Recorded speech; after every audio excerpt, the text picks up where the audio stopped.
Good morning, ma'am. Am I audible properly?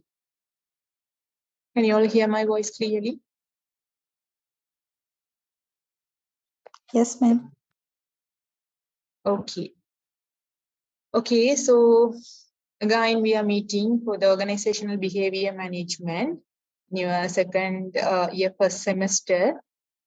Okay, so we had already meet in the career progression one, so I think we don't need the introduction for both of us. Okay, so I will be taking the OB for this semester. Since you had the classes for career progression or the first year in a physical form, again you have transformed or moved to the virtual environment where we will have the online lectures. So again, I just want to make sure that you all have to be really active in these online lectures. Okay, so you can't always be silent. I think had already taken the lectures for management process and practice in your first semester through the online app. I'm not sure whether it is your batch or not. Whatever it is, I'm expecting your cooperation in this online environment as well. You have to be really active. You have to participate in the classroom, especially when we are having the classroom discussion. You have to be really engaged in that classroom participation or the classroom discussions that is expected from yourself. Please don't be silent all the time. If I'm asking something or if something have to be discussed or if you have any clarifications, even if you don't understand the content properly or whatever you want to ask, you can unmute your mic whenever you want and ask the questions directly, or else you can even use the chat options. Okay, so to clarify your doubts, so to ask something from me. Is that clear? That is the first thing I just want to share with you, because I'm expecting the cooperation from yourself.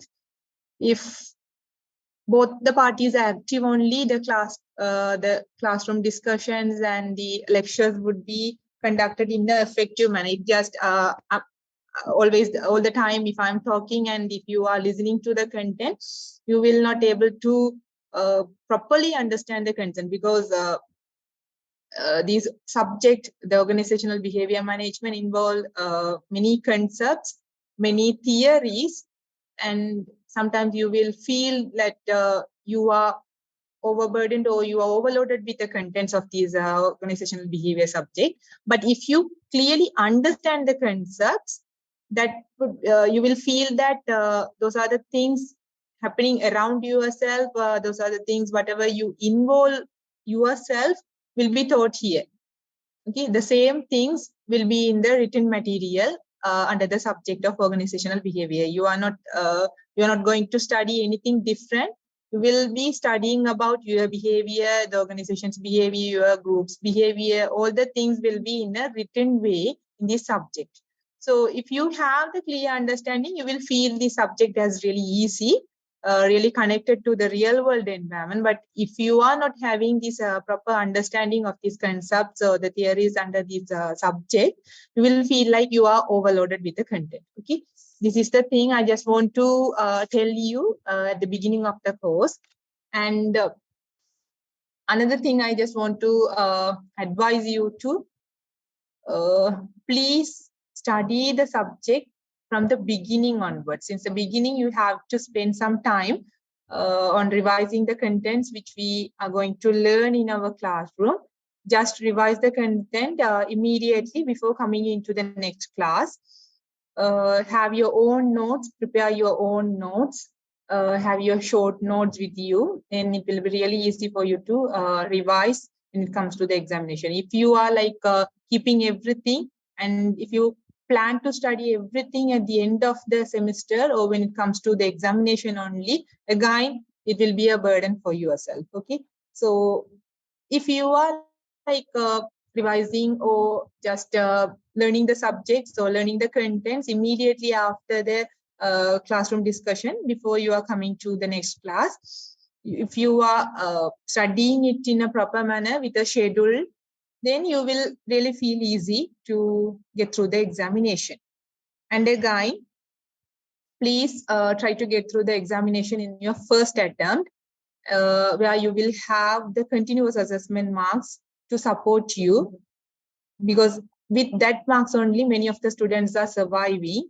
If that is not there, then most of the previous batch students or the earlier batches, they will not even be passed for this subject. So that is the one that you have with you to support yourself to with that only the many of the students are surviving. So as in all cases, so in all other subjects, 65% is allocated to the final written examination, and again 35% will be for the continuous assessment.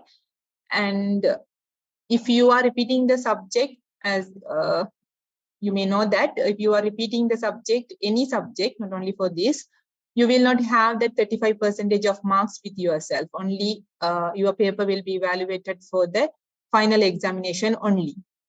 Okay, so these are the things I just want to tell you in the beginning of the course.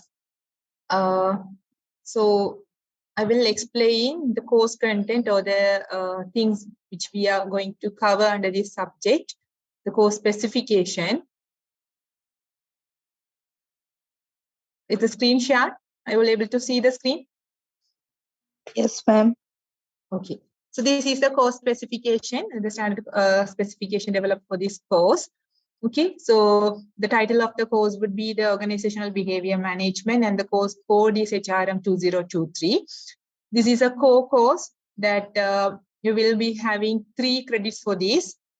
And the aim of this course is to provide the theoretical and practical knowledge on individual differences, group behavior, and organizational dynamics in organizational context. And again, how to apply this knowledge to create and sustain an effective organizational effectiveness. Okay, so again, the aim or the objective of this course is to provide you the theoretical foundation about this concept of organizational behavior, and what is expected from you is the application of that theoretical concept in the practical world or the real world environment, in the real world organizational context. You have to apply those theoretical concepts or the theoretical knowledge gained by yourself. Okay, so the specific intended learning outcomes of these courses are recognize the diverse concepts and theories of organizational behavior with organizational practices. So you will study about many concepts, many key terms, and many theories which are related to the organizational behavior, and you would be able to recognize those concepts. Okay, that is expected from yourself. So if someone is telling you something, you would be able to recognize, okay, this is the concept set by that particular person. If someone is referring to the definition, or someone is just saying something about those concepts in their own words, then you would be able to recognize, okay, this is what we have learned in OB under the name of something. Okay, so that is what expected from yourself. And again, why I'm explaining this intended learning outcome is based on this only your course will be evaluated. When I'm preparing the final examination papers, or when I'm preparing the continuous assessment for yourself, these are the things would be kept in mind. So the things will be assessing these intended learning outcome, whether you have achieved these outcomes or not, that will be assessed. And the second ILO is explain the behavioral patterns, specifically the individual, group, or team of the organizational members, and identify the causes or factors influencing on them and the consequences of organizational effectiveness or the performance. So you should able to explain the behavioral pattern, how an individual or the group or the team will be behaving in a particular situation. If something happens, how they will react. So that should be able to be explained by yourself. And then what are the factors or what are the reasons for such behavior, why they are behaving in that particular manner. So the causes or factors, you should be able to recognize those things and explain. And then if they are reacting, if they are behaving in such particular manner, what would be the consequences? What would be the effects of those behavior? What would be the impact of those behavior on the organizational effectiveness? So this the explanation of these things are expected from yourself. And then illustrate the possible solution to the behavioral issues of the organizational members by identifying, analyzing, and proposing the possible solution to the organizational behavioral problem. So once you have identified the patterns and what are the reasons or causes of those behavior and the consequences, then the expectation of this course is to develop some solutions. You should be able to suggest to recommend some possible solution that could solve the issues identified or the problems identified. Okay, and then demonstrate the communication skill, teamwork, leadership, creativity, and problem solving, managerial information management, networking, social skills, and positive attitude in understanding and explaining the individual and group behavior in the organization. Again, you are expected to demonstrate these kind of skills, these kind of soft skills are expected to be demonstrated by yourself. And the next one is undertake needed training, new skills development, and lifelong learning in the field of organizational behavior. So whatever the training and new skills need to be developed, and you have to be engaged in the lifelong learning. You should not stop learning the subject or whatever the subject or whatever the thing you are engaged in, learning something, you should not stop with that. You have to continuously engage in the learning. That is what expected. And the final one is explore the emerging organizational behavior management trend in modern organizations. So OB is something that is continuously changing, because the main thing which will be covered or which will be learned under the subject of organizational behavior management is the behavior. Especially that behavior will be analyzed and learned in under the three different aspects. First one, we will be learning about the individual behavior, the behavior of individual personalities. And then we will be studying about the behavior of the groups or the team. If individuals are combined to work together as a team or as a group, how they will be behaving. And the final one is as a whole, the organization as a whole, how the behavior is determined, and how the behavior of these individual and work groups will be determining the effectiveness of this organization as a whole. So these are the things mainly covered in this organizational behavior management subject. So this subject is especially changing. It is not a static one.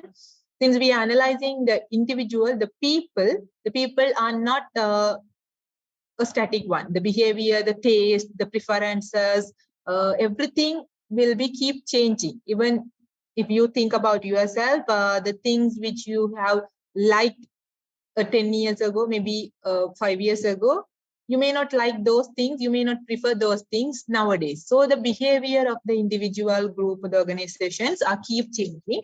Based on that changes happening in the external environment, again, the organizational behavior management, the concepts or theories, everything would be changing. The new concepts are brought into the field of organizational behavior. Again, some of the concepts which are not relevant in today's world or the current world may be abandoned from this subject. So that it keeps changing. So we will be explore the emerging trends of this organizational behavior in modern organization as the final IL learning outcome. Okay. So the contents which will be covered in these organizational behavior management, the subject is mainly divided into 13. Okay, so the first is overview of the organizational behavior. So where we will be studying about the introductory part of these OB. So the first, we will start with the importance of interpersonal skills. We will start from the known and we will move to the unknown. So you will have some knowledge about these interpersonal skills and the manager's functions, what are their roles, what are their skills. And again, we will move to the meaning of organizational behavior. And there are some disciplines that have contributed to the emergence of organizational behavior. So we will move to that section. And the challenges and the opportunities which are available or which are posed by the current environment or the current world, and then levels of analysis in OB. The main three analyses, as I already said, the OB is analyzed under three aspects: individual, group, and the organization. So that will be discussed in detail. And based on these analysis, the levels of analysis only, the upcoming chapters of this organizational behavior would be organized. So some chapters will be dealing with the individual behavior, and other chapters will be dealing with the group behavior, and some of the chapters will be dealing with the organizational behavior, the organizations as a whole. Okay. So the second thing is about the diversity in organization. This is also somewhat familiar to you, the term diversity. And we will see what is diversity and what are the levels and forms of this diversity. And again, we will learn something about the discrimination. That means we are not treating everyone as equal. We are displaying some differences between the individual. So that is what called as the discrimination. So what is this discrimination, and what are the biographical characteristics of the workforce? So biographical in the sense, the biological characteristics. What is how the age, gender, all these things will be having an effect on the behavior, and those things will be covered. And what are the strategies the organizations can implement in order to maintain their diversity management strategies, what they can implement. Those things will be covered under chapter 2. And again, the chapter 3 is about the attitude and job satisfaction. So we will learn what is attitude, what are the behavioral attitudes, and how the job satisfaction is one of the key behavioral attitude covered under the organizational behavior. So we will be studying something in detail about this job satisfaction and the ways of measuring it, and what are the causes of job satisfaction, and if an employee is dissatisfied in their job, how they will react. These things will be covered. And again, the emotions and mood. So what is emotions and moods, and what are the functions of these? What are the sources of why the people are getting emotionalized, and why the moods of the people are changing? Why the people are in good mood in sometimes, why they are in bad mood? So those things will be covered. And the concept of emotional labor. And we will be learning about a theory related to that, affective events theory and emotional intelligence. Will be covered here, that you have to be able to manage your emotions when you are working for some organization. You can't have your personal emotions, emotional interactions at work. So you should be able to manage that. So for that, you should have the emotional intelligence that will be covered. And then the next chapter is about the personality and value. So where we will discuss about what is personality and what are the factors determining a personality, how you as a person, how you are defined, that is the personality. And we will learn about the factors affecting it. And then we will learn about some models where they have categorized the personalities. The main two models are the Myers-Briggs indicator, type indicator, and the Big Five personality model. And then something about the values and individual personality and values, how they are connected and how they are related to the work outcomes. And the next chapter is about the perception and individual decision making, how you are viewing the external world. That is what the perception. So a theory related to the perception, that is the attribution theory, and how this perception is affecting the decision making in an organization. So due to these perceptual issues, the individuals are making some errors in this decision making. So what are some errors, and what are the shortcuts used in judging others? So those things will be covered. This is a very these units are very interesting because they are really connected to the real world environment. If you connect those with the examples, then it will be really easy for you to understand, and you will feel like, okay, this is, you will like wonder, oh, this is the reason the people used to behave like behave in this particular manner. So you will realize those reasons and things, and you will wonder that each and every aspect have a specific name, a specific concept which is related to the specific concept. And the next one is the motivational concepts and application. So you will learn what is motivation, and motivation, and then what are the theories? The motivational theories are categorized into two: early theories and the contemporary theories. So we will be studying about those things.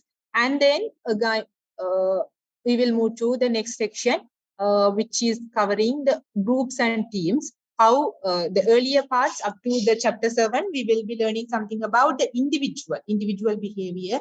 What is the causes? What are the causes of this individual behavior, and what are the consequences? Now we are moving to the group and team. So we will learn what is group, how we can classify, what are the types of groups available, and how these groups are developed, what are the stages involved in that, and what are the properties of groups. And again, we will move to the team. You will, sometimes you may think that groups and teams are the similar concept, but there are some differences between. Conceptually, there are differences. So again, we will learn something about these teams as well. And then we will learn something about the communication, which is something familiar to you. You might have studied these things in under the management process and practice, under the directing function. So the communication, again, the functions of communication, what is the process of communication, what are the types of communication, what are the barriers, and what are the implications of this global communication. And we will move to the leadership. So again, we will learn some theories related to the leadership, and what are the challenges the leaders are facing these days, and how we can create the effective leaders in the current environment. And then we will move to the politics, power and politics, where we will learn about the definitions, and this may something new. Even you might have studied these under the management basics. And now again, we will move to the power. What is power, and what are the sources of the how people are gaining some power, and what are the consequences of this power. So that will be the political behavior. Again, if the people are engaging in the political behavior, how it will affect the organizational outcome, that things will be learned. And the negotiation, conflict and negotiation. So if the people have some conflict, we will try to define the conflict properly, and we will learn about the conflict process, and again move to the negotiation strategies. Negotiation, we will learn about what is negotiation and what are the strategies the people can use to negotiate effectively and to gain the favorable outcome for themselves. Okay. And again, we will move to the next chapter, the foundations of organizational structure, where the structures will be learned, and what are the common designs which are available, and how these organizational culture is affecting the jobs in organizations. And again, the culture will be learned. And the next chapter is about the organizational change and stress management.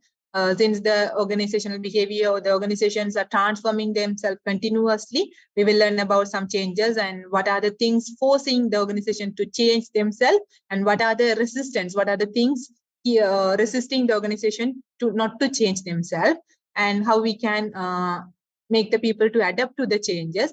And finally, we will learn about the current trends in the organizational behavior, like one of the current trend in an organizational behavior happening today is the green behavior, green employee behavior. Like how we will learn about some new concepts here. Okay, so these are the 17 concepts which need to be covered under the subject of organizational behavior management. So as you can see, this subject contains many theories, many parts, many sub contents. Everything will be assessed in the examination in continuous assessment. So you should allocate the appropriate amount of time, and you should have a schedule, properly plan your studies, then only you can easily get through the examination. Okay. And the teaching learning methods, as we are in the virtual environment, I'm expecting an interactive learning from yourself, that you have to participate in these lectures. And the PA assisted learning also, you can have discussion among yourself, have your people to make you explain yourself. You can let your friends, someone to have the proper understanding of this concept. You can ask them, ask from themselves to clarify some doubts or something. If it cannot be clarified in the classroom. So as I already said, if you have any clarification, if you are not understanding the concepts properly, please immediately ask. Don't wait until the class ends. or until the session finishes, until the semester finishes. Okay, so we will learn these concepts based on the problem-based learning. We will learn some case studies here so that you can understand how these concepts are related to the real-world environment. And again, the classroom discussion and activities are expected to be covered here. So the assessment, as in all cases, in all subjects, the continuous assessment will be for the 35% of your marks, and the final assessment will be for the 65% of your marks. And your continuous assessment, that 35 will be broken into 3. The first 15 will be allocated for the mid-semester examination. And I'm expecting to have a group activity, group work, group assignment. For that, planning to give a 15% of the marks. And then you will be having a quiz examination. For that, you will be allocated 5% of that marks. So 35 is broken into 3 components. And the 65, the end semester written examination, that will account for 65% of the marks. So the recommended reading, in addition to the things which we are covering in the classroom, you can read through the materials. For that, you can use the Organizational Behavior, a book published by the author, Opather, in 2016. So this is a local book published by Professor Opather from the University of Sri Davatnapura. And or else you can use the Organizational Behavior. A 15th edition is available in online, I think. Maybe you might have able to find the recent edition as well. I don't know whether it is available or not. The recent editions have been published, later editions, but for that you may need to subscribe some amount of money, then only you will have the access. But free access is available for the early editions. Okay. So this is published by Robinson and Jude. You can download these materials, or else even I can upload the material in your LMS, these books, ebooks in the LMS, so that you can have the proper understanding. If you have any doubts, if you need to learn something, if you need to refer something, you can go through these books and have the additional understanding. Okay, so recommended reading. And again, when it comes to the continuous assessment, as I already said, the 15% is allocated to the mid-semester examination, where the mid-semester will be covered, or will be planning to have the mid-semester examination at the end of the 9th chapter, where the questions will be covering the chapter 1 to chapter 9. Okay, so this is closed book examination, mostly that will cover 40 multiple choice questions and account for 15% of the final grading. Okay, and the group activity, I'm planning to have a report and presentation. This is a tentative plan. If something changes, if I'm planning to change something, I will let you know about that. Today's plan is to, the current plan is to have an organizational review, that group assignment. For that group assignment, what you are expected to do is, you are required to find an organization, a real organization operating in the Sri Lankan context. Okay, and for that organization, you are expected to apply the concepts which we are going to cover under the chapter under the contents of this organizational behavior management. So you are expected to find a problem which is maybe related to the individual behavior, organizational behavior, or the group behavior, whatever it is. You have to find a real world behavioral issue in the selected organization, and based on that issue, you have to explain the nature and causes of the problem, and then explain how you have identified this issue, how you have collected the data, and then you have to suggest or recommend some solutions based on your knowledge that you have gained under this subject, under the course unit. the organizational behavior management. You have to connect those things, connect the issues with the theories and concepts which you have learned here. And based on that understanding, based on that knowledge, you should suggest, you should recommend the solutions for the issues identified by yourself for the particular organization. And at last, you have to provide a conclusion at the end of the report. Okay. So for this entire assignment, 15% of the marks is allocated. And the next component would be the quiz examination. For that, 5 marks will be allocated. That will also be a closed book examination, and that will cover the entire chapters from chapter 1 to chapter 13, where you can expect 25 multiple choice questions. Okay, so then 5% will be allocated for that. And the end semester examination, as you know, it is a 3 credit subject. So you will have 3-hour examination. That is a closed book examination, and you should answer the questions given in that written examination. You will not have the choices there. If there is 5 questions, 5 main questions, you are expected to answer all 5. Okay. And the assignment submission, I will let you know the deadline of this assignment. And you have to submit your assignment on or before the deadline announced by me. Okay. So if you are delaying to submit the assignment, you will be deducted 1 mark for each day you are delayed. Okay. Up to 5 days, you can have the late submission. And for that, if you are delaying for 5 days, you will be deducted 5 marks from your total marks that you have gained for your assignment. And after the 5 days, you will not be able to submit the assignment. Any of the assignment will not be accepted after the 5 days of the late submission. Okay. So these are the things I just want to clarify you at the beginning of the course. Okay, how the course will be conducted and how assignments are planned to conduct, and how you are expected to behave in this course, what you are expected to do. Those things I have already explained. If you have any clarification, you can ask me immediately.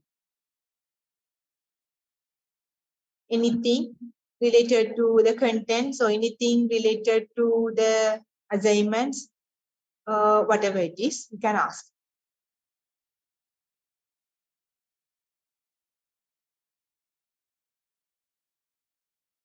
Is everything clear? Are you all clear about the course contents? Course contents, you may not be familiar with that. However, these are the things which we are expected to cover, which we are going to cover under this chapter, under this course. So, other than that, if you want to ask anything, you can ask. Yeah, MS 131. You want to ask anything? No.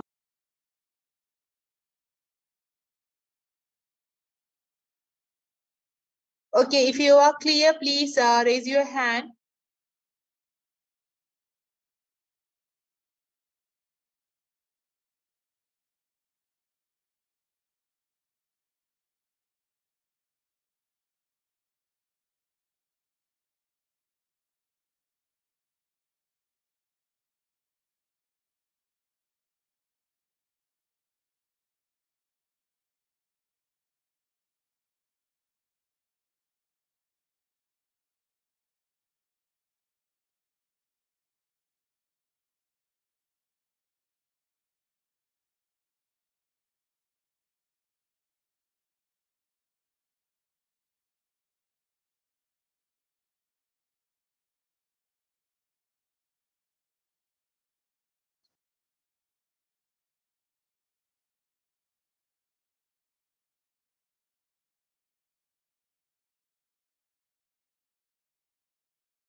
Okay.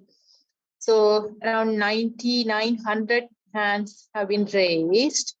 So 157 people have connected to the classroom. But I think only around 100 people are here. They are active in the class. And one more thing I need to stress you is if you are connecting to the class, please be in the class. Don't just keep your mobiles or the computers connected to the Zoom and just keep it and do your own works. Don't be like that. Please be attentive to the class. The recordings will not be provided. Only if you are attending the class only, you can have the classroom discussions. You will learn about the classroom discussions. I will not provide the recording of this chapter. Okay.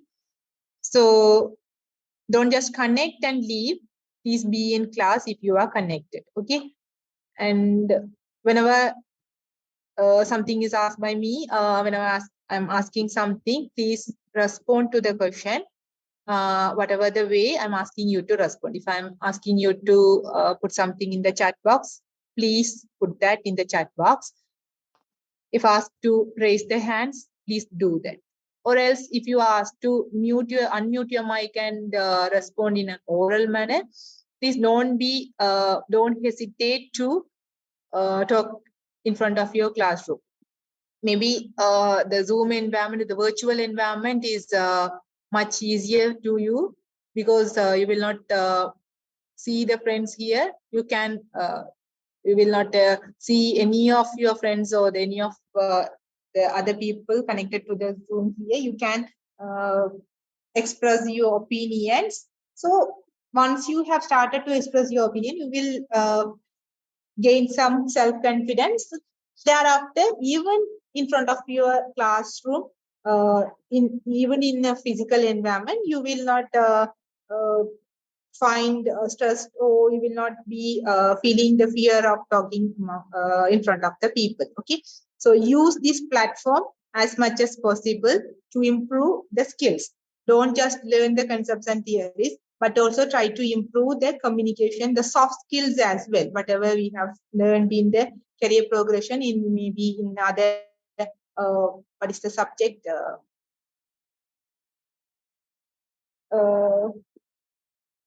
You had another subject, no? Skill. What is that? In your first year, second semester.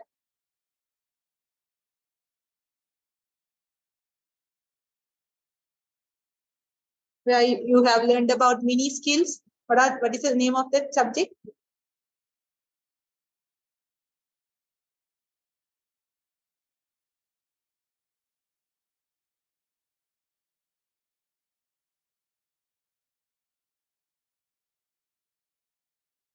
Guys, please respond. Dinesh sir has initially taken the subject, I think. What's the name of that? Yeah, business skill development. Yeah, that is what. Okay, thank you for responding. MS 147, MS 16, and MS 23. Yeah, thank you for responding. Okay, so you might have learned many skills under this business skill development and career progression. Also, you have learned many soft skills, and you can use this platform to improve your skills. You might be very good in some specific skills, and you may be lacking some of the skills. Don't just consider this as a platform to learn the theories, concepts, and just to do the examination. Use this as much as possible to learn or improve the soft skills as well. Okay. So now we will move to the subject directly. And one more thing I just want to share with you. As far you as we are advancing through the chapters, when we are advancing or moving to the chapters, I used to have the short quizzes for these chapters. So the short quizzes in the sense at the end of the chapter, I will be having a short quiz where separate software will be used for that. You may need to answer 5 to 10 questions in relation to the subject covered in that particular lecture only in order to check your level of understanding. So that quiz will be like a game. You will feel like a game, playing a game whenever you are playing that activity. So that will be usually conducted, plan to have that quizzes at the end of each chapter only for the content covered in that particular chapter only. Okay. So that is also will be there in these lectures. So whoever raised your hands can put up your hands or put down your hands. Don't keep it as raised always. Okay. So now we will move to the first chapter. As I already explained in the course outline, the first unit is about the overview of the organizational behavior. That is the chapter 1. Okay. So the lesson plan for this chapter is actually, I plan to have just 10 minutes for the introduction of this course specification, but I took more than half an hour for the explanation of it. Okay, so but the plan is usually introducing the course specification for the first class. For the very first class, this component will be there. Thereafter, this component will not be there. And again, each and every unit has its own intended learning outcome. So I will go through that. And then I will present the material. That means I will explain about the contents using these slides. And then usually I used to have a 5 minutes break at the end of 1 hour, because you will be tired if you are continuously listening or continuously in the classroom. So you can refresh yourself during that break time. And again, the remaining part for that particular lecture will be presented or will be covered, and plan to have some classroom activity or the question and answer session. So this is a discussion part. You have to actively engage in this discussion. Okay, you have the volunteer participation is highly appreciated. Okay, and some of you have to summarize that particular session. Okay, only that particular session. You don't need to summarize the entire early sessions. Whatever the things covered in that particular section, someone has to do the summary. Okay, so again, the voluntary participation is highly recommended. And if you are not voluntarily engaging or participating in the classroom, again, I will point out the people, and that particular person has to do the summary. Whatever the things you yourself understand. Okay, don't think about the right or wrong answers, the right or wrong things. Whenever you ask to do or ask to tell something, ask to provide some answers, don't think about the right or wrong. Okay, so whatever you understand, you just give that in your own words. If there is some issues or any mistakes, this is the platform to correct the mistakes. So we can discuss with the other people. So even I can make the corrections in your mistakes. So these are the specific learning outcome of this particular unit. Okay, the overview of the organizational behavior under this chapter. What we are going to cover, or what are the outcomes expected to be achieved are: demonstrate the importance of interpersonal skills in the workplace, describe the manager's function, roles, and the skills, and you should be able to define what is organizational behavior in your own term, and identify the major behavioral science disciplines that contribute to OB. Identify the challenges and opportunities the managers have in applying the OB concept. Compare the 3 levels of analysis in the organizational behavioral model. These are the specific 6 learning outcomes which are expected to be achieved at the end of the chapter 1. Okay.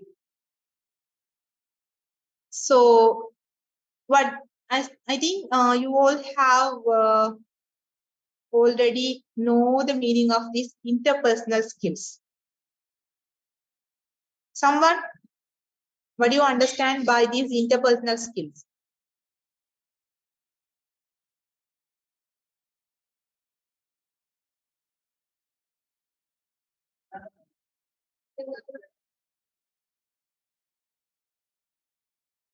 Again, again and again, I'm telling that please don't be silent all the time. Don't think about the right or wrong answers again. Whatever you are understanding, please share it with your friends and me.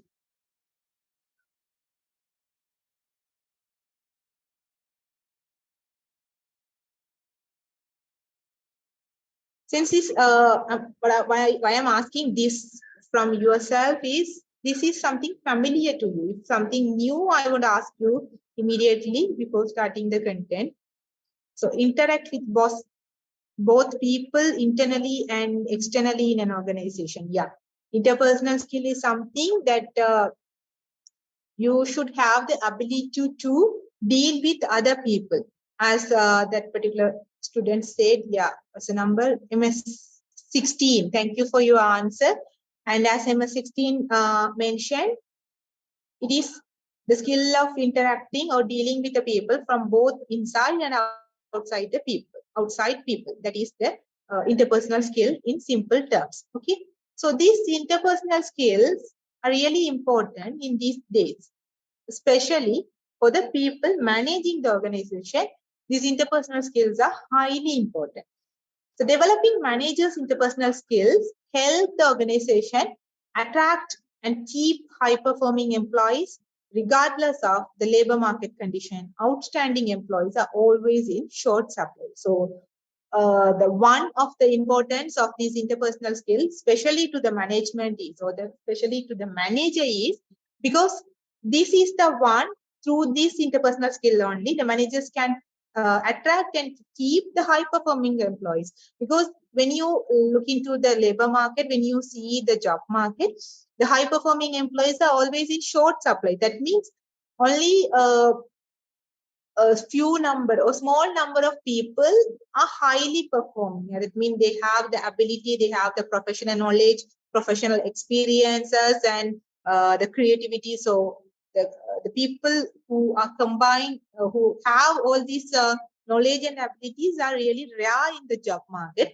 And if a manager, if an organization wants to attract those people towards their organization, and if they once they attracted to, once they are appointed by that particular organization, if they want to keep them with the organization without letting them leave the organization, these interpersonal skills are really important. Okay, so that is one of the things. In order to keep and attract and keep the high performing employees, the managers need to have these interpersonal skills. They should have the high interpersonal skill. They should have the proper ability to deal with the people. If the manager is not able to deal with the people, if handle the issues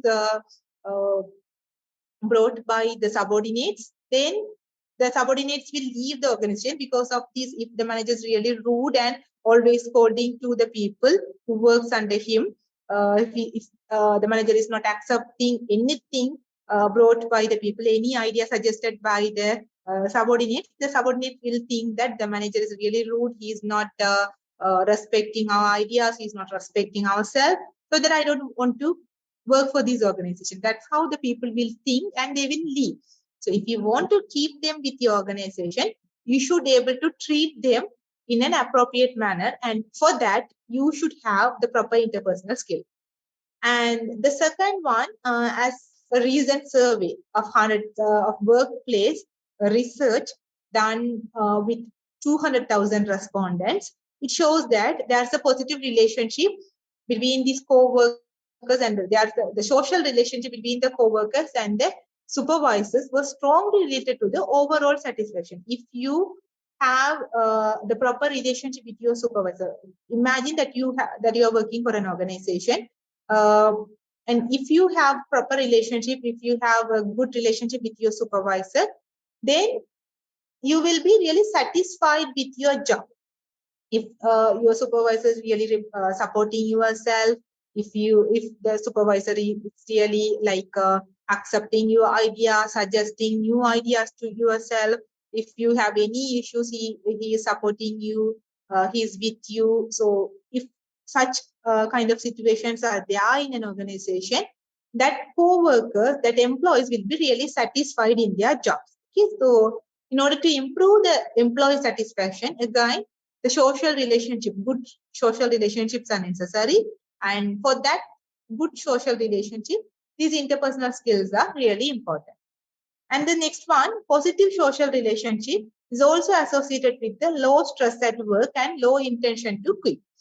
Again, not only improving the job satisfaction of these employees, the social relationship, good social relationship, it is also associated with the low stress.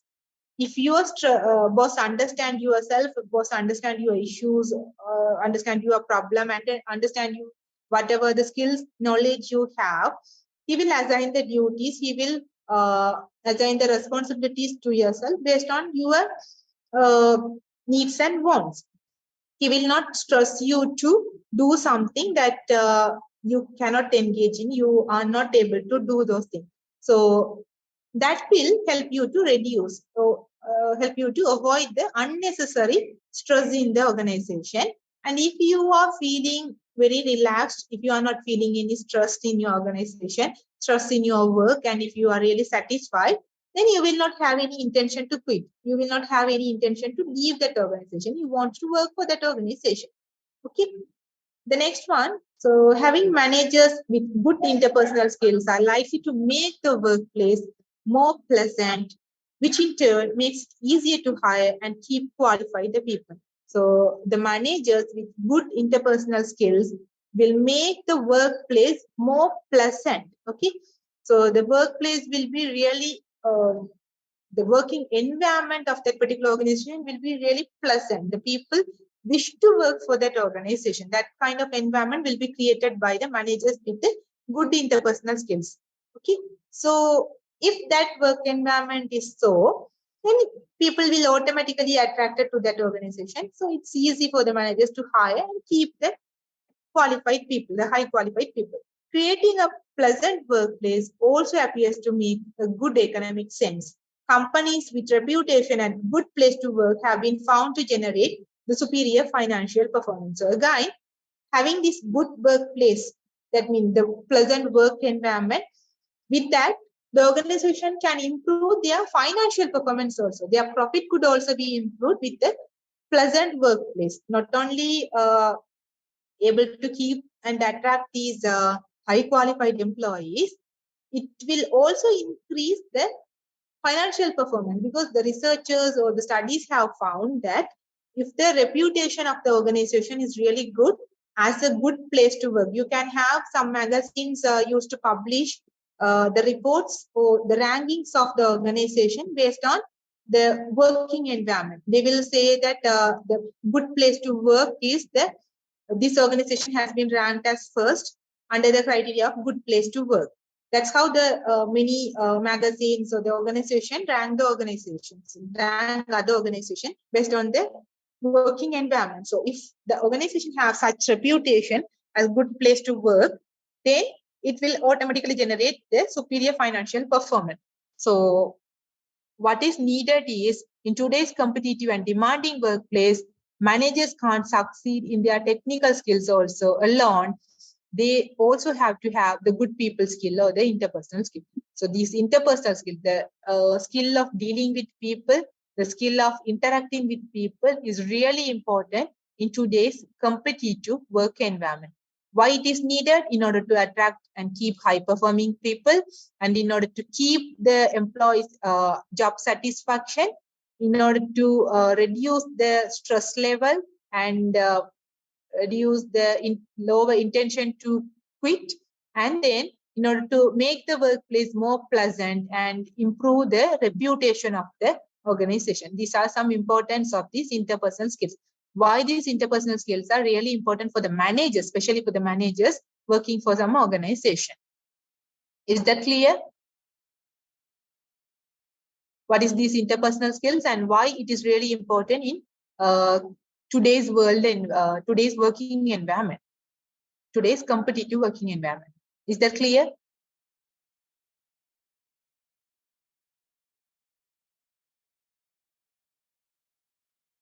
Clear or not?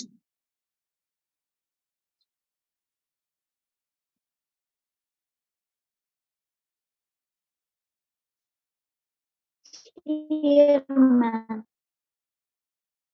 Okay. Okay.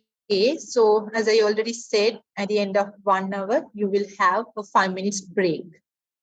Okay. So this is the time for break now. And don't leave the link. Just have a break and refresh yourself and come back at 10:51. Okay.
Yeah.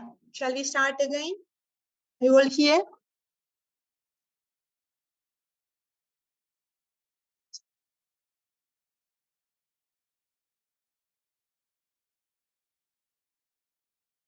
Okay. Yeah, MS95 you asked to show the first slide. It's here. I will upload the notes for every chapter in your LMS once it is created. And in addition to that, you can have your own notes because whatever prepared by yourself will be, if you are having your own notes for your study purpose, that will be really easy for you to study. That's why I already said that. Okay, so however, I will upload the slides in your LMS once it is created at the end of each and every chapter. Okay. So once we finish this particular chapter, I will upload it immediately. So now we will move to the second content of this chapter 1, the managers. The managers' functions, roles, and the skills. This is also really familiar to you as a management student, the BBA or BCom students. You should be able to define who are the managers and what are their functions, roles, and the skills. Who are the managers? Just what's your understanding of managers? The first thing you will be studying in management is what is management, and again, the people who are engaging in the function of management is the managers. So what they are doing, what's the role of managers?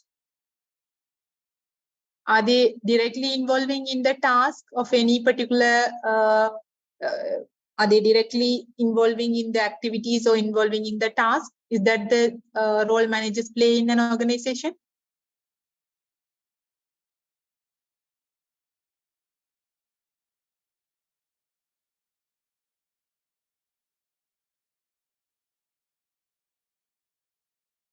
Okay. So we will see that the managers is an individual who achieve the goal through the other people. As I already said, as already asked, whether the managers are directly involving the task. If we ask the question such like that, the answer would be no. Because what the manager is doing in an organization is they are achieving the goals of that particular organization through the other people. They are not directly involving in the task. They are accomplishing the task through the task accomplishment.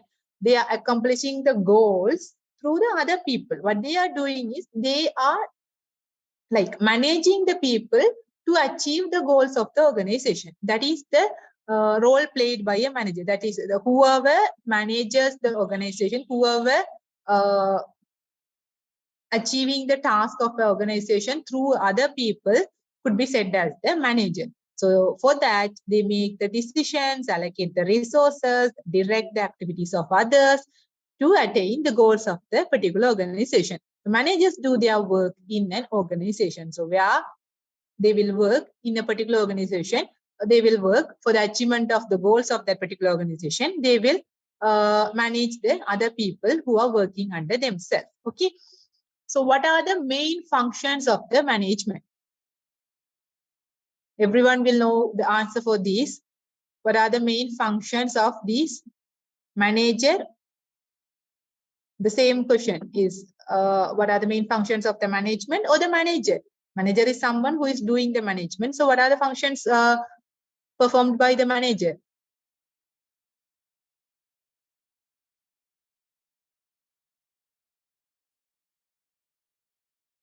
Form 162, are you here?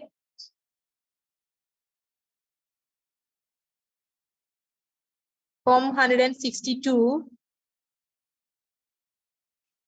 Yes, ma'am. Yeah.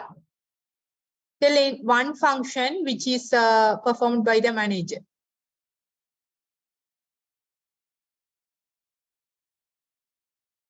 Everyone As an knows. entrepreneur, No, just there are main 4 functions under the management, right? You would have learned that the management functions could be categorized under main 4 categories. Yeah, I'm receiving the answers in the chat box. Yeah, planning, organizing, leading, and controlling. This is what I'm asking for. MS 161. Com 161. Sorry. Have you got the answer now? Your friends are providing the answers. Okay, so these are the 4 main functions under the management. So the person who is performing the functions of management is called as the manager. So they will be performing those 4 functions. For that, they need to play many roles and they should have many skills. Okay, so before moving into the function roles and the skills, again, we learned that the managers are the person who are getting things done through other people, achieving goals through other people, and they will work for an organization. And when we see the definition of an organization, it's just a coordinated, consciously coordinated social unit composed of 2 or more people that the function on a relatively continuous basis to achieve a common goal or set of goals.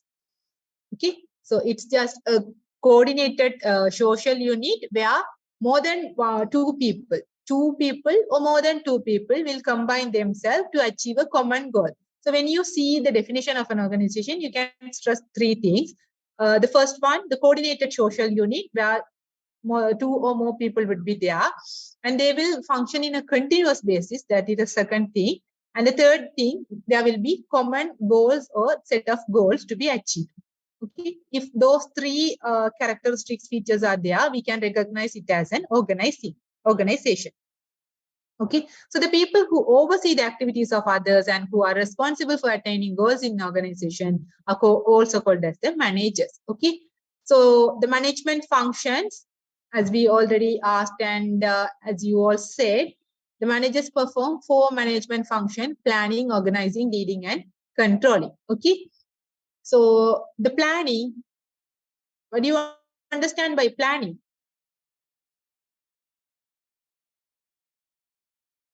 In simple terms, what the managers do in planning is formulating the goals and objectives of the organization. Vision, mission, goal, objective, plan, all those things will be formulated. So the overall direction of the organization will be determined under the planning function. So that is the first function. So if you define it, a process that includes defining goals, establishing strategy, and developing plans to coordinate the activity. I think we don't need to have the detailed explanation because everyone knows these concepts. The planning, where we are deciding or determining the vision, mission, goals, objective, and all in order to coordinate the activity. The second function, managers do it, or the second managerial function is the organizing. What the managers do under the organizing is, once they have planned for the activities, once they have established the goals, objectives, policies and all, then they will decide and organize the activity to achieve those goals and objectives. They will decide, or they will allocate the resources, they will allocate the responsibilities and authorities, they will assign the people to do the activity, they will decide the timeline, they will organize all these resources for the achievement of these established goals and objectives. That is the second part, organizing.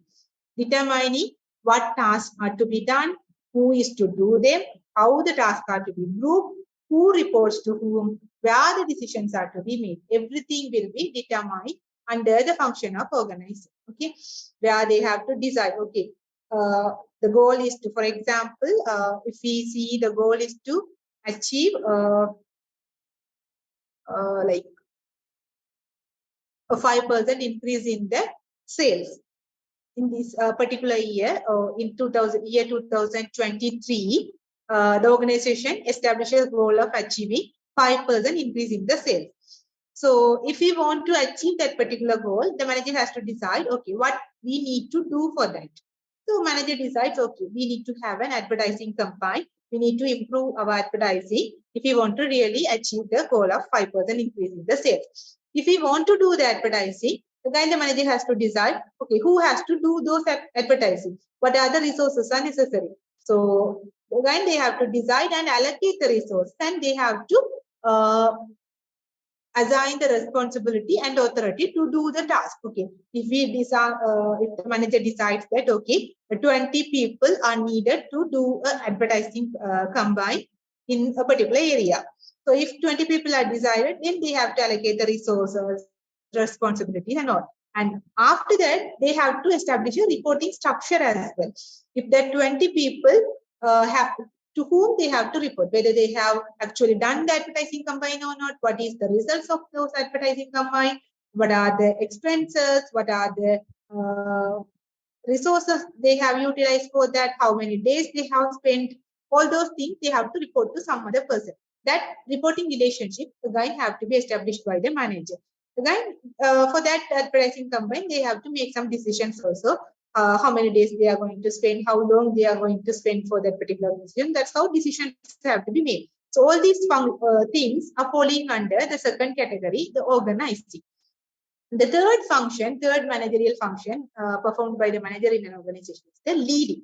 So leading is a function that includes motivating employees, directing others, selecting the most effective communication channel, and resolving the conflict. Okay, so where the managers need to do main three things. First one, motivating, communication, and directing others. All three things will be conducted under the third function. Okay, they have to communicate the other people. They have to choose the proper communication channel, whether they are going to inform the people through a meeting or through an email or memo, how they are going to inform that 20 people, how they are going to direct other people, whether they are going to appoint a supervisor to supervise them, direct them, or what they are going to do. If there is some conflict arise among those 20 people, how those conflicts are to be solved. All those kind of things will be managed by this manager under the leading function.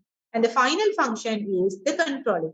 Controlling is once the advertising campaign has been done, then the manager has to monitor those activities, and after the end of the year, they have to measure the actual performance, increase in the sales, and they have to compare the standard of achieving 5% increase in sales and the actual increase in sales, and compare with those whether the standard have been achieved or not. If not, what are the deviations are there, what are the reasons for this deviation, and how we can overcome those deviations. Those kind of things have to be decided under the controlling part.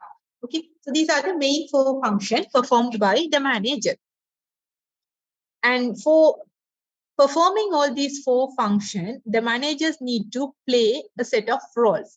Okay, so where the set of roles can be categorized into 10, and all those 10 roles can be mainly categorized under 3 categories. Anyone remember those 3 categories of management roles? The manager has to play 10 roles, and those 10 can be categorized under the 3. Yeah, interpersonal, decision making, and the informational roles. Yeah, thank you for the people who are answering. Okay, so the main 10 roles played by the managers could be categorized under 3. Okay, so we will learn about every role played by the manager. The first role is the interpersonal role. Okay, so under the interpersonal role, the manager needs to play 3 different roles. The first one is the figurehead, second one is the leader, third one is the liaison. So the figurehead, under the figurehead role, what they will do is, it's just a symbolic head. That if you are being a manager of a particular organization, you are required to perform some routine activities like attending some meetings, attending some legal issues. You have to interact with some social events and all. You have to represent your organization. So that is what called as the figurehead function. If you are managing an organization, if, for example, you are being a manager of the organization, manager of a bank. So some schools or some university invite you to participate in an event. So where you have to represent your bank in that particular organization or particular university. That is the thing, or that is the role played by the manager under the figurehead function, figurehead role. Okay. So the leader, second role played by the manager under the category of interpersonal is the leader. So leader is responsible for the motivation and direction of employees. That is, the manager is the person who is responsible for the third function, leading function, where they have to motivate and direct the people in order to engage in the task. That is the second role. Third role is the liaison, where they have to maintain a network of outside contacts who provide the favors and information. So under the liaison role, managers have to keep some contact with the outside people, not with the people inside the organization. With the people outside the organization, they have to keep contact. For example, as a bank manager need to keep contact with maybe with other social organization, or the Chamber of Commerce, or the leader of Chamber of Commerce, or the representative from the central bank, or representative from the government. So those kind of people, with that kind of people, the manager of that particular bank may need to keep contact with. Maybe the manager of a particular branch need to have contact, or they need to have a network with the regional branches, or the other bank branches. So the main branch of that particular bank, or with other bank also, not only with that particular bank, with other banks also, they need to have some network. That is maintaining a network outside the organization, not within the organization, outside the organization. Okay, that is the role played by the manager, which is designated as the liaison role. So these are the three roles performed by the manager under the interpersonal category. The second category is the informational category. So anyone who knows the roles played by the manager under the informational category?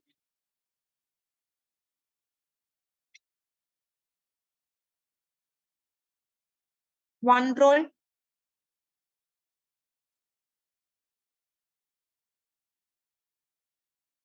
Yeah, monitor, disseminator, and the spokesperson. These are the role played by the manager under the informational category. Okay. So as being monitor, what they will do is they will receive a wide variety of information, serves as the nerve center of the internal and external information of the organization. Okay. So that means what they have to do is they have to monitor the wide variety of information. As a manager, you have to observe the people, what's happening within your organization and what's happening around your organization, what's happening in the environment, external environment also. The managers should monitor the things and they should collect the information. They should receive the information both within the organization, both from internal and external sides. Okay. So for example, as a manager should know that if there is a conflict between two individuals or two employees within the organization, they should have the knowledge about that. And again, as a manager, as a monitor, they should have the knowledge of external environment. If there is an increase in the interest rate offered by some other bank, they should know about that. Then only they can counteract, they can react to the competitive actions. Okay. So they should collect information from internal and external environment. That is the monitor role played by the manager. And disseminator transmit the information received from outsiders or from other employees to the members of the organization. So once they have collected, received the information from both internal and external, what they have to do is they should not keep that information with themselves only. They should share that information with the members of the organization for the benefit of the organization. Not if there is any confidential information, they should not share that. Some information based on their knowledge and experience, whatever benefits to the organization or members of the organization, they should share that with the members. That is the role played by the manager as a disseminator. And the spokesperson transmit the information to the outsiders on the organization plan, policies, action, and the results. So that is the role played by the manager as a spokesperson. So once you have collected the information, you have to disseminate or transfer or share it with the members, that is the disseminator. And you should share your internal information with the outsiders. Maybe the media person may come, or some person may interview yourself and ask you, under the economic crisis, what are the plans and strategies you have to cope up with the economic crisis. In an interview, they may ask such kind of question. Then you have to express your policies, plans, and actions, and the results you are planned to take. So those kind of information you have to give to the outside people about your organization. That is the spokesperson. Okay, that is the role played by the manager as a spokesperson. These are the roles played by the manager under the informational category. And the final category is the decisional category, where the managers need to take the decisions about many things: how to allocate the resource, how to handle the conflicts in an organization, how to negotiate, and how to be an entrepreneur. So those kind of decisions made by the managers under the decisional category. So where 4 roles have to be played. So the first role is the entrepreneur role. So as an entrepreneur, what the manager will do is they will search for new things. Okay, they will initiate the new projects in an organization. They will always search for the opportunities, and based on the opportunities, they will try to utilize. They will try to capitalize on that opportunities. Okay, that is the entrepreneur role played by the manager. Second role is the disturbance handler. So as a disturbance handler, what they have to do is they are the one responsible to take the corrective actions when some unexpected issues arises. For example, when it comes to the COVID-19 pandemic, this is an unexpected condition. The organizations have not faced a condition before the COVID-19 arises. So once that issue arises, the managers are the one, they have to take some decisions on, okay, how to deal with issues. Whether we have to quarantine the people, whether we have to move to remote working that allow the people to work from home. So those kind of decisions have to be made by the manager under the disturbance handler role. So under the unexpected condition, they have to make this decision, and that role is called as the disturbance handler. And the next one is the resource allocator. So resource allocator, where they make and approve the significant organizational decisions of allocating resources. So for example, if you are being a manager of a regional branch of a particular bank, then you have to allocate. When you receive some allocation from your central authority, maybe your main branch, then you have to allocate that particular amount of money or some resources among the people or among the branches under your region.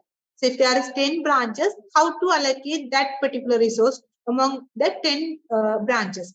How much of resource to be allocated to branch A, how much to be branch B, and how much for the branch C.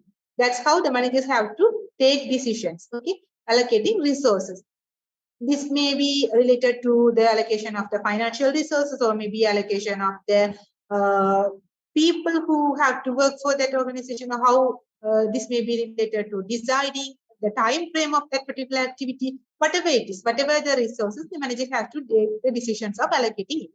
And the final role is the negotiator, where they're responsible for representing the organization at major negotiation. So you have to represent your organization when it comes to the negotiation with the outside party, or maybe the parties from the internal organization as well. For example, having negotiation with the trade union. You might know about the strike undergone for these in these universities, where the universities have undergone a strike. The trade union of the universities have undergone a strike, and they have negotiated based on their requirement, based on their demands with the UGC chairman. So if you take the UGC as an organization and UGC chairman as the manager of that particular organization, what that particular person does is they have negotiated, that particular person has negotiated with the trade union members. So where the chairman has represented the university grants commission, okay? So UGC cannot directly involved as an organization, it cannot directly involve in the negotiation. So someone has to be there to represent that particular organization in a negotiation. Okay, that is the role played by the manager as a negotiator. So these are the main roles played by the manager in the organization. Is that clear?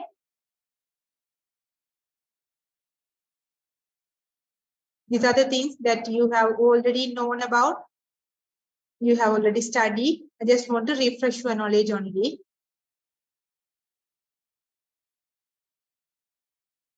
Okay, we will just complete this section and ask your opinion.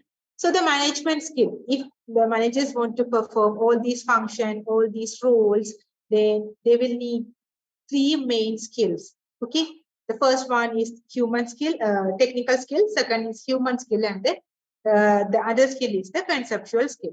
So the technical skill is the ability to apply the specialized knowledge and expertise. As you all know, if you want to be an engineer, you should have the technical knowledge of dealing with. If you want to be a software engineer, you should have the knowledge of developing software. If you want to be a doctor, you should have the technical knowledge of handling with the patients, handling with the, if you are a surgeon, you should have the knowledge of doing surgeries. Okay, so that is the technical knowledge. In human knowledge is the ability to work with, understand, motivate the other people, both individually and in group. That is what we have already seen. This human knowledge or human skills that can also be called as the interpersonal skill. The same knowledge, it is the ability to understand or deal with the people. Conceptual skill is the ability to analyze and diagnose the complex situation and ability to make the decision. That is the conceptual skill. These are the skills which are already familiar to you.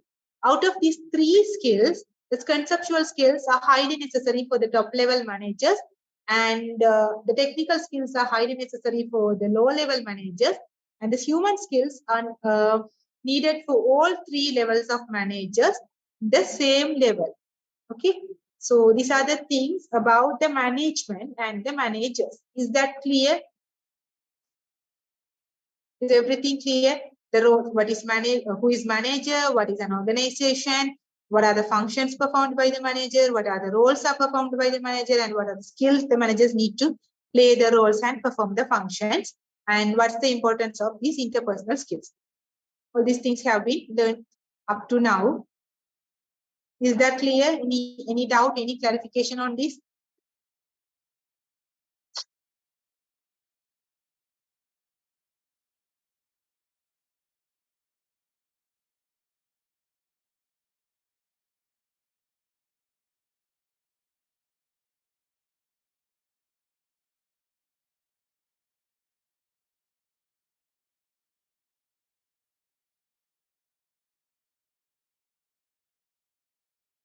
I received response from only one person.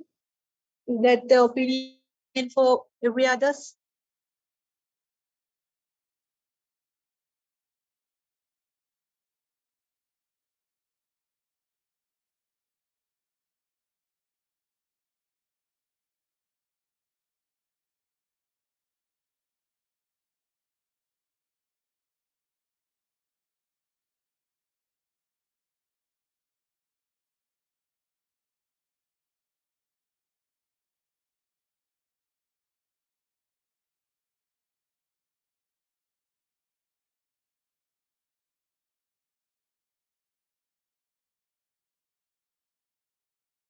Okay, if it is clear.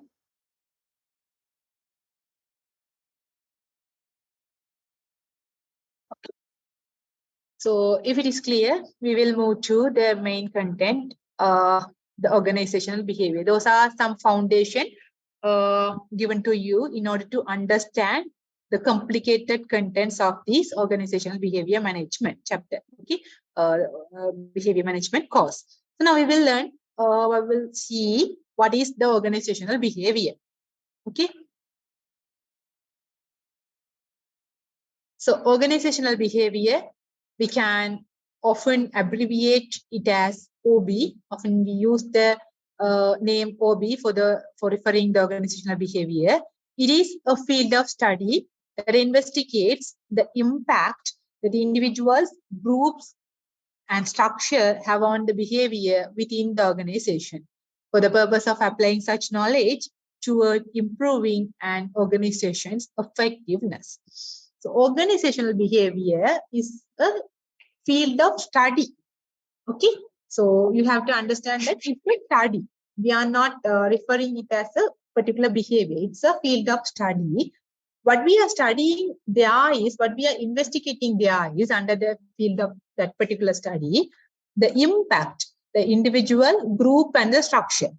Okay, the individual, group, and organizational structure have on behavior within the organization. How that individual, group, or structure impacting the behavior within the organization, not outside the organization.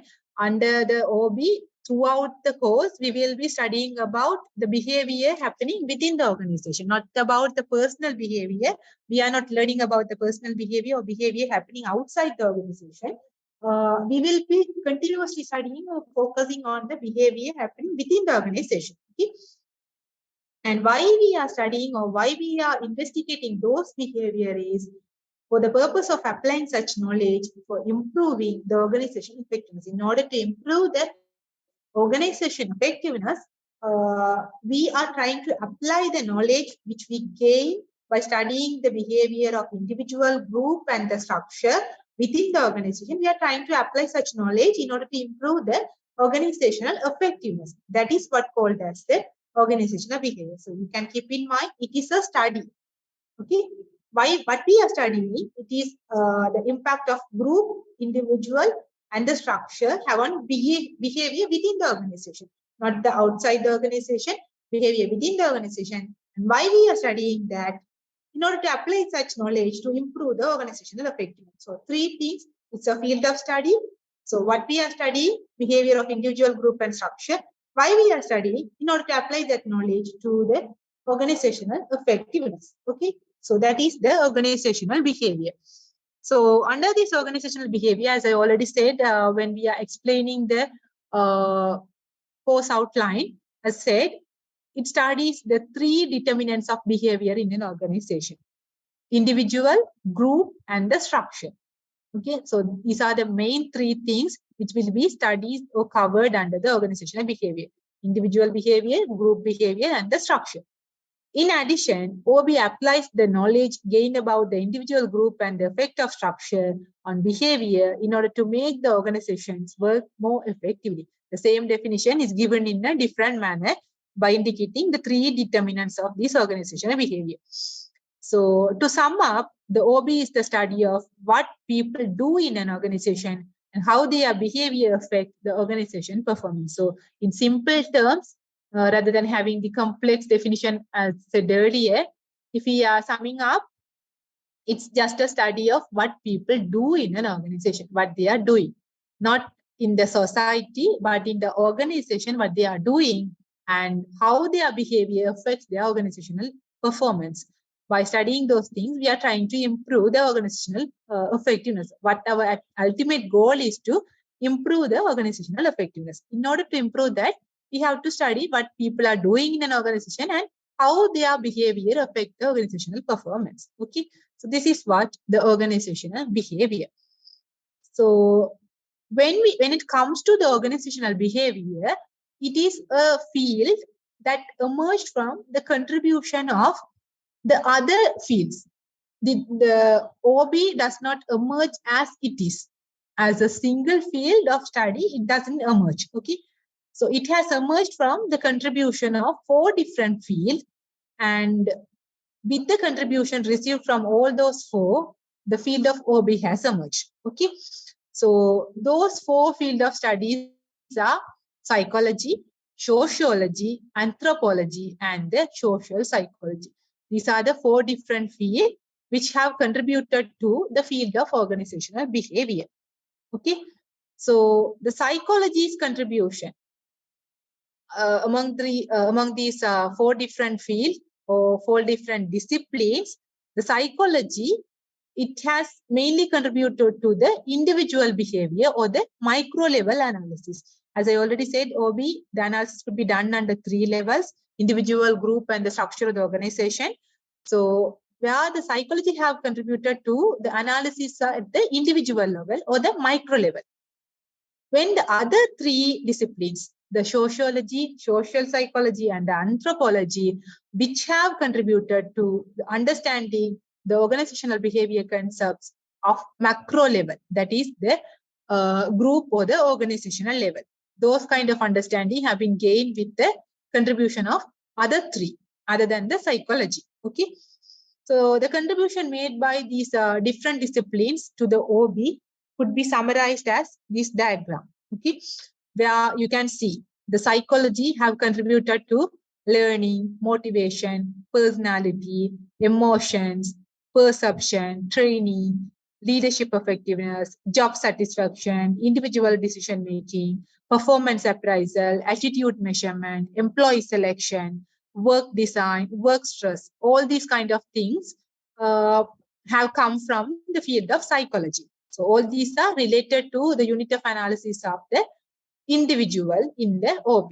Okay, where the other three fields have contributed to the macro level analysis, like the group and the organizational system, where you can see the social psychology have contributed to behavioral change, attitude change, communication, group process, group decision making, the power and conflict, intra-group behavior. All these concepts of social psychology have brought into the field of organizational behavior in order to analyze the group behavior.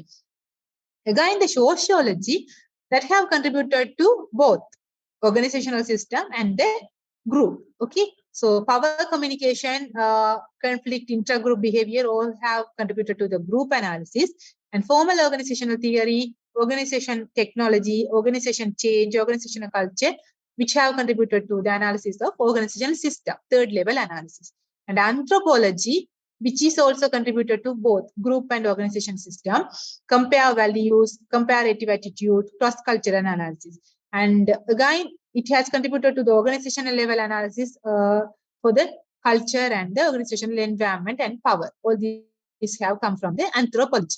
Okay, so all four contributions, all four disciplines have contributed to different levels of analysis, and combination of all these contributions have emerged or have given rise to the field of organizational behavior, separate field called the organizational behavior. Okay, so in this diagram, you don't need to remember each and every contribution made by different disciplines.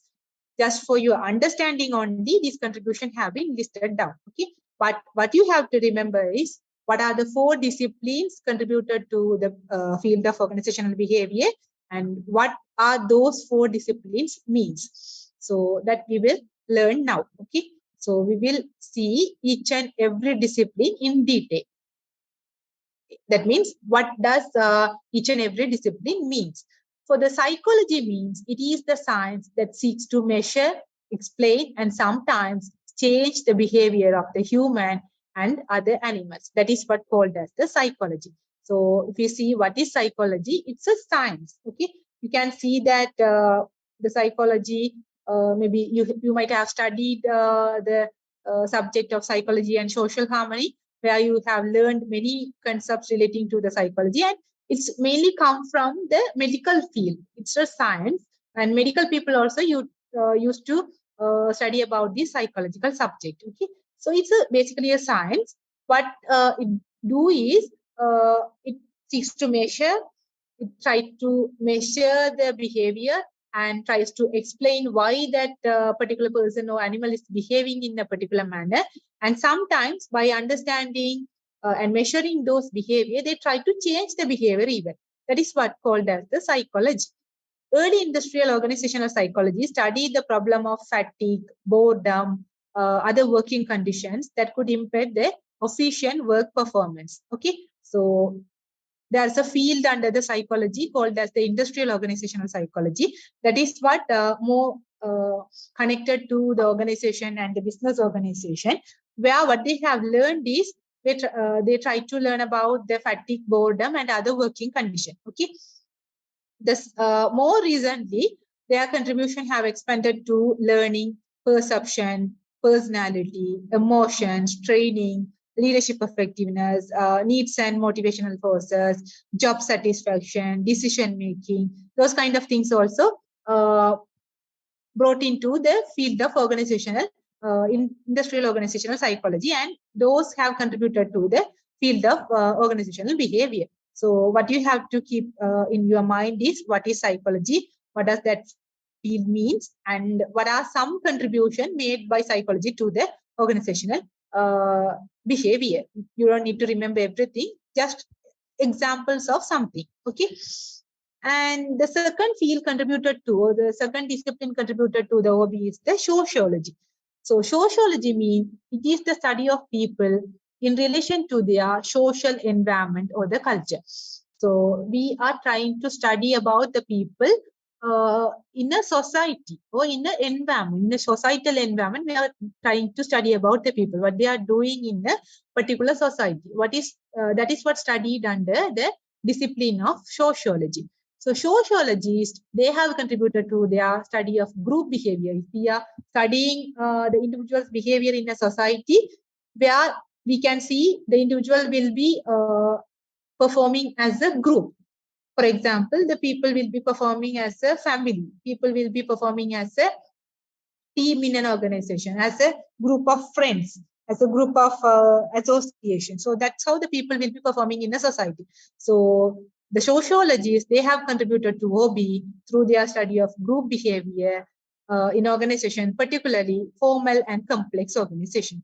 Perhaps most important, sociologists have studied the organizational culture, formal organization theory, structure, organizational technology, communication, power, and conflict. All those things have come from the field of or the discipline of sociology to the organizational behavior. And the next field is the next discipline is the anthropology. Okay, so anthropology is the study of societies to learn about human beings and their activities. Okay, so here we are studying the society as a whole. Under the sociology, what we are studying people, but we are trying to connect the people with the societal environment. But under the anthropology, we are studying the society as a whole and about the human being and their activity, what they are doing in a society. So anthropologists work on cultural environment, has helped us understand differences in the fundamental value, attitude, and behavior. As a society, we will see what are the values connected to that particular society. What are the behaviors associated with that particular society, not with that particular individual, as a society as a whole. And the final discipline contributed to the OB is the social psychology, where the social psychology combine the field of psychology and the sociology. As the name suggests, it combines the disciplines of psychology and sociology, and try to give some insights to the organizational behavior. One major study area is how to implement it and how to reduce the barriers to the acceptance of change. Okay, so social psychologists also contributed to measuring, understanding, and changing the attitude, identifying the communication pattern, and building trust.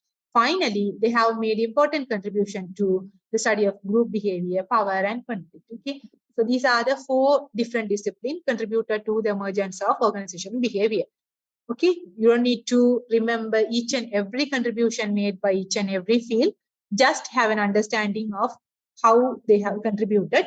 But you should remember what are the 4 fields contributed to the OB and what does each and every field means and what they study. Okay, so this is all about today's session. Do we have any doubts on this? Is that clear? Anything to ask?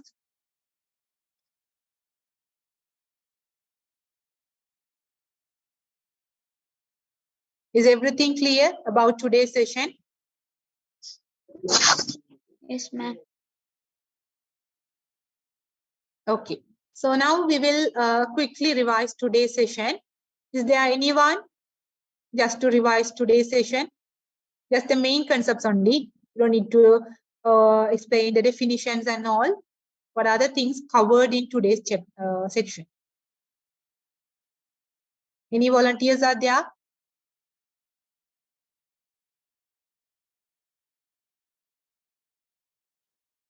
Okay, we will just quickly revise as this is the first class. You may not have the proper idea of how we can revise it. So today we have covered about, we have started with the organizational behavior management, overview of the organizational behavior. Okay, where we have started with importance of interpersonal behavior or the interpersonal skills for the manager. Why it is really important is in order to keep attract and keep the high performing, high qualified people, and in order to maintain the satisfaction, job satisfaction of the employees, in order to reduce the unnecessary stress level of the employees, and in order to keep them, in order to reduce the intention to quit from an organization. Those are the importance of interpersonal skills. And then we move to the managers. Who is the manager? Manager is the person who get things done through the other people and who works for an organization. The organization is meant by a coordinated social unit where two or more people combine together in order to achieve the common goals. So a manager should perform 4 different functions in an organization: planning, organizing, leading, and controlling. In order to perform those four functions, they may need the skills of technical skill, interpersonal or the people skills, and the conceptual skills, where they will perform 10 different roles under 3 different categories. So under the interpersonal categories, they will perform the roles of leader, liaison, and the figurehead. Under the informational role, they will perform the roles of disseminator, monitor, and the spokesperson. Under the decisional role, they will play the roles of discipline chancellor, resource allocator, entrepreneur, and the negotiator. Okay. Again, we have moved to what is organizational behavior. We have moved to the field of organizational behavior.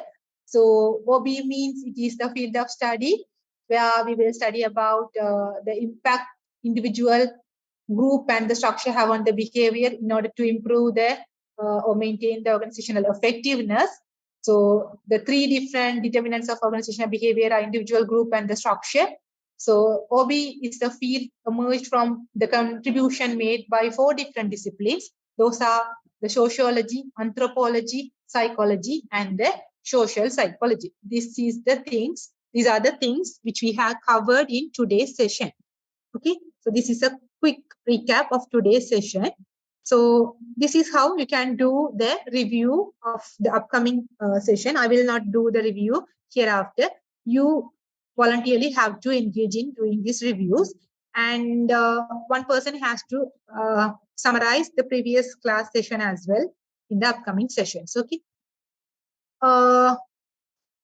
Yeah, MS53, you have asked about whether I will upload today's session or not. I will definitely upload the notes in the LMS, but I don't know whether the LMS for this subject has been created or not. If it is created, I can upload, but usually I used to upload the slides once the session, once that particular chapter is finished. If you need the notes immediately, okay, I can upload the notes up to what I have completed over the entire session, or entire notes for the particular chapter could be uploaded. Okay, I will definitely upload the notes in the LMS once it is created. Okay. Other than that, anything you need to ask or anything you need to clarify from today's session?